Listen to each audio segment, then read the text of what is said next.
There we go.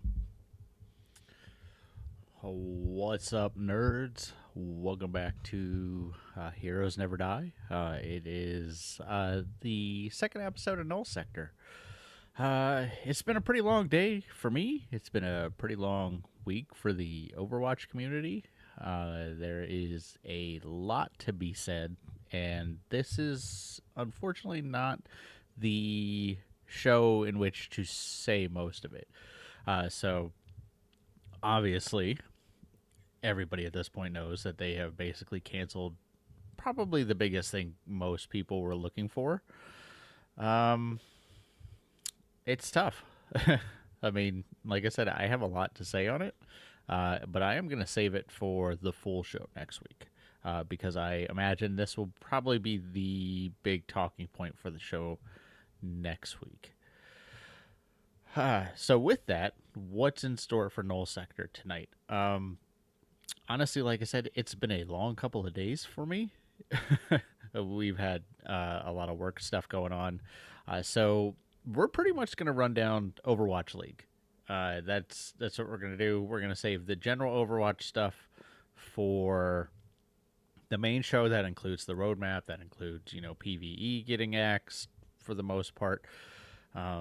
So we're going to focus on competitive, just because that is the one area that kind of delivered and has been delivering so far this season. So let's try to keep it upbeat for a little while, at least until next week's show. Like I'd love to do like a long ranty show about PvE, and maybe I'll do a video separate from the show. But unfortunately, now is not the time I'm able to do that. So maybe look forward to that. I'll be sure to, announce it. It'll be on the Discord, all that.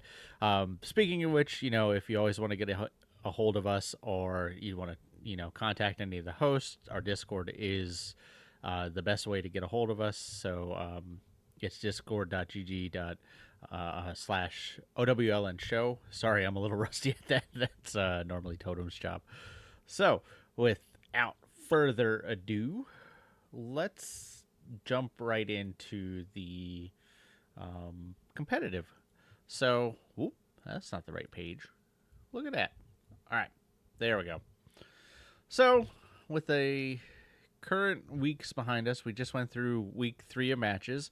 The APAC side, or the East side, will be going into the knockout tournament now, so that's going to be cool, which is kind of what you just got up there a second ago. But otherwise, we're going to take a look at just the overall standings last week and talk about how we think the teams did. We opened up with APAC. Dallas got its first win against Shanghai Dragons. I kind of made the joke on the show last week that it's like 2018 all over again. It's like battle for the bottom. So Dallas came out 3-0'd Shanghai. Shanghai looked really bad that game.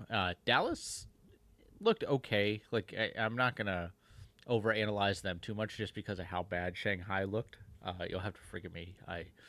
Like I said, it's been a busy couple days. I've been outside. Allergies are killing me. So there's going to be a little sniffles here and there. Anyway, so that was the first night. Then we went into London versus Vegas.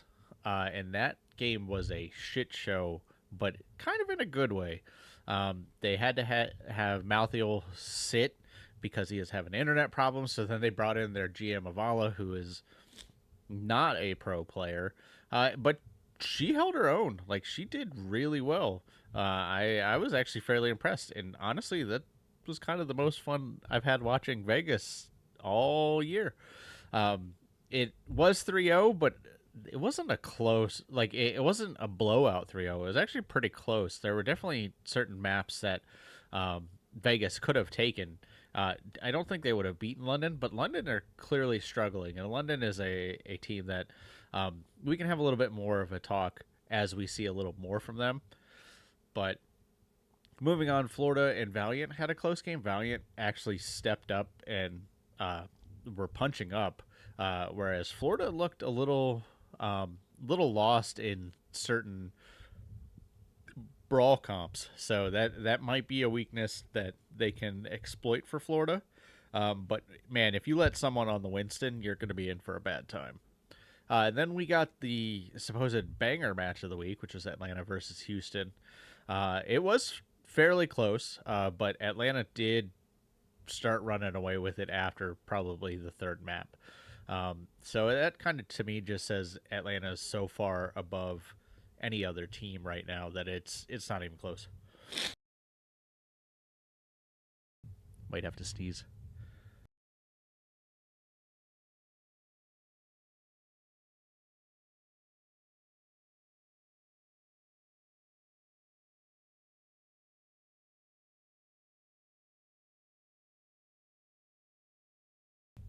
Beautiful, just beautiful. Seasonal allergies are fun. All right. So Houston versus Atlanta. Um, like I said, Atlanta kind of ran away with it. Not as close as we thought it would be. Then we actually had two matches the next night in APAC, but Dallas played Soul Dynasty in the arena. Um, that one also wasn't close, but again, Dallas still looks like it's going to have some problems. But really, it was Soul kind of fumbling the bag. So, um, as high as I want to be on Dallas right now, picking up two wins, um, I'm still not convinced, even as the resident Dallas Fuel fan. And then there was the Inferno versus the Charge. That was an absolute amazing match. If you're not paying attention to the East, um, definitely go check that match out because there were certain points when MN3 and Jimmy were going back and forth on Widow, and it might have been the most fun I've ever had watching Widow v Widow. Uh, Moving on to the West, we got Washington versus the Shock. Washington walked all over the Shock. Shock just looked lost, so it might be time to send out the alarm bells for the Shock, which we can talk about it on the full show. NYXL beat Vegas in a fairly close game. Like Vegas actually seemed to run with the momentum that they started gathering against London and actually took it to the XL. But XL obviously won out in the end. And that kind of made us think, like, is the XL a lot weaker than people were thinking? But we'll see that the XL can throw hands if they need to. Finally, Atlanta blew out Valiant. That one was not even close. Again, Atlanta's just so far above any other team right now. Finally, wrapping out the week on Sunday, we had Inferno versus the Spark. We thought this one was going to be a close game, but Inferno blew them out. Like, Inferno are looking good after that first game. So hopefully they can break the Philly curse and keep it going. But right now they are, I mean, they beat the top two teams in the region. So theoretically they should be number one, right? And then we had the Charge face the Dragons. Dragons looked a little better again, but they just could not stand up to the Charge onslaught.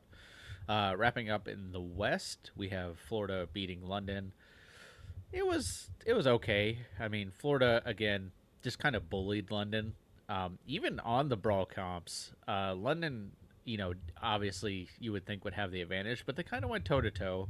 Then Washington versus Houston. We thought this one was going to be a lot closer based on how Washington played the Shock, but Houston came out and they were pissed. So I don't know if something happened after the Atlanta game. They were like, we're not losing again, and they dominated Washington. Washington just didn't know how to stand against Fearless's aggression. Like, it was just insane. And then finally we had what turned out to be probably one of the other best matches of the week that we initially thought was going to be a blowout was NYXL and San Francisco Shock. San Francisco Shock pulling off the reverse sweep, which is cool to have the first one of the season. But I do feel kind of bad for the XL because they looked so dominant on every map, and then when they hit that third map, I believe it was Hollywood, or maybe Hollywood was second. But yeah, they talk about it on the broadcast. Like, they landed a couple of key ultimates, and that seemed to turn the favor enough to the Shock that who knows if they did land those ultimates? We could be looking at an XL over Shock, and Shock definitely in panic mode. So it was fun to watch. I would definitely check that game out if you're a little confused at how close it was, because NYXL definitely stepped up pretty heavily. So, looking at the coming matches next week, we're going to go through the West, and then we will talk about the East bracket. So, first up, we have Boston versus Vegas. Obviously, we think Boston's going to win. Boston has made some coaching changes, so we'll see if that helps the potential boomage. London versus Vancouver. Vancouver, we didn't get to see last week, but we still think they're doing pretty well. So I believe most of us put Vancouver over London, if not all of us. So that would be the safe pick there. Toronto versus Valiant. This is actually could be a very interesting game because both of these teams have had peaks and valleys, and you never know which one you're going to get. Obviously, we're kind of hoping Toronto steps up because Toronto has a lot of high expectations this season, whereas Valiant we don't have any expectations for, and that could be playing into the respective wins and losses for the Toronto team. So we'll see how that one goes. I'm still gonna pick Toronto, but I can't fault anybody who wants to pick the Valiant. Next up, May 20th, which is Saturday, right? Yep. Dates are hard. We have the Gladiators versus the Eternal. This should be an easy win for the Gladiators, especially the way they're playing now. Shock versus Houston. After last week, you have to think this will be an easy win for Houston, but Shock always come out and surprise us. You never know what Krusty's going to do. And then Toronto versus Boston. I'm going to lean Boston just because maybe they fixed the woes in the locker room. But we'll see how this plays out. And then finally Sunday we have Vancouver versus Gladiators. This one could be a really close match. I'm still going to lean Gladiators, but Vancouver, if they keep punching up, could surprise them. London versus Houston should be an easy win for Houston with the way London's playing. And then Shock versus Valiant, unless the Shock really fumble the bag again, you have to leave with the Shock. So there is last week's match and the coming matches. Obviously, we will talk about these matches on the show next week after they are played. After that, we have one more week of what are they calling them? Like qualifiers or seeding rounds. I don't even know what they're called, qualifiers for the West, and then we will go into the knockouts for the West as well. You can take a look at the standings right now. Guangzhou and Seoul Inferno are essentially tied. I mean, there is a map difference there, but I don't know. And then Atlanta above and beyond, the only team that has not lost a game, but we did lose any possibility of teams pulling off the flawless stage or half year or whatever, because they did drop a map. And in the East, actually all teams have lost at this point. So poor Guangzhou lost to the Infernal, so tough there. All right, switching over to the APAC region. With APAC, we have the knockout tournament going on. So this will be deciding which two teams end up going to the mid-season madness in Korea. So whichever teams win here don't have a whole lot. Don't have to travel very far. But two teams will come out of this. This is going to be the one that has the 6 Overwatch League teams and then the 6 Korean contenders teams. And you can see how they are laid out here. The top 4 Overwatch League teams get buys in the first round.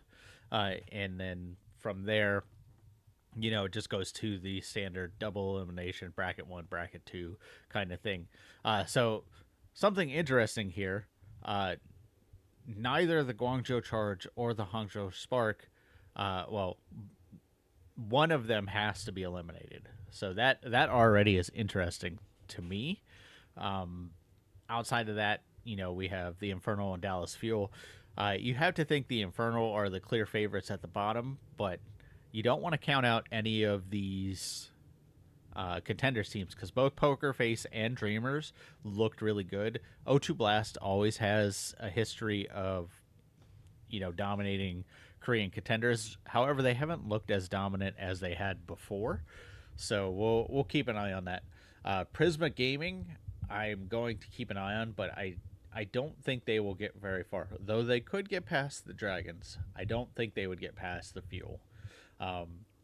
But obviously, the two favorites right now are the Charge and the Infernal. I hope the Fuel makes it, but we'll see how this plays out. So, like I said, there was a lot going on this week. So we're gonna knock out power rankings, and then that would probably be the show for us tonight. Yeah. So let's swap over, and we can take a look at the West power rankings. You can see that top three pretty standard. Honestly, top four are actually all the same. Ramsey's a little lower on the Justice than the rest of us. Totem obviously pretty high on the Justice after what we saw last week, putting them right up there. We all kind of agree the Shock is struggling. Obviously, the Eternals at the bottom. Ramsey's not reading too much into the New York Excelsior Shock game. Maybe he thought it was like a flash in the pan, so who knows? Other than that, Ramsey's still pretty high on the Defiant. I think that's an interesting choice. That's a bold strategy, Cotton. We'll see how that one pays out. But yeah, you can take a look at our power rankings there, and then let's see, where is the other one? Boop. Now you can take a look at our East rankings. Oddly enough, every host has a different number one team here. And Ramsey's still hard on the Infernal. I'm not going to say this for sure, but I don't think Ramsey's is really watching the East right now for him to put the Infernal that far down. But you get to make your own power rankings. But I definitely think the Infernal are the best team right now. It's just if they can keep that consistency up. Obviously, we're all still not quite sold on the Fuel. And Hangzhou and Guangzhou still obviously in the top three. So there you go. There's our power rankings for the week. And like I said, that will probably do it for me tonight. Like you can tell, I don't feel very well. I don't want to make excuses the whole show. I feel like I've been doing that the whole show. So we will just leave that there. Be sure to check us out every Thursday night. Typically, I stream before the podcast, whether it's Null Sector, whether it's the actual Heroes Never Die show, which we do every other week. This week, I had work functions both last night and tonight. So it's been busy. I just rolled in, had to throw everything together because I did want to get this out. Next week, be sure to tune in. You can check us out on Twitch or on YouTube. Just search Heroes Never Die, our OWLN show, or Overwatch League Network. Any of those will get you where you need to go on Twitch or YouTube. Totem streams on Kick on his channel, so if you need that, I believe it's just Kick/Totemly Drunk. But check out our Discord. That's the best place to figure that out. Yeah, so be sure to check out the show next week because it is gonna be interesting.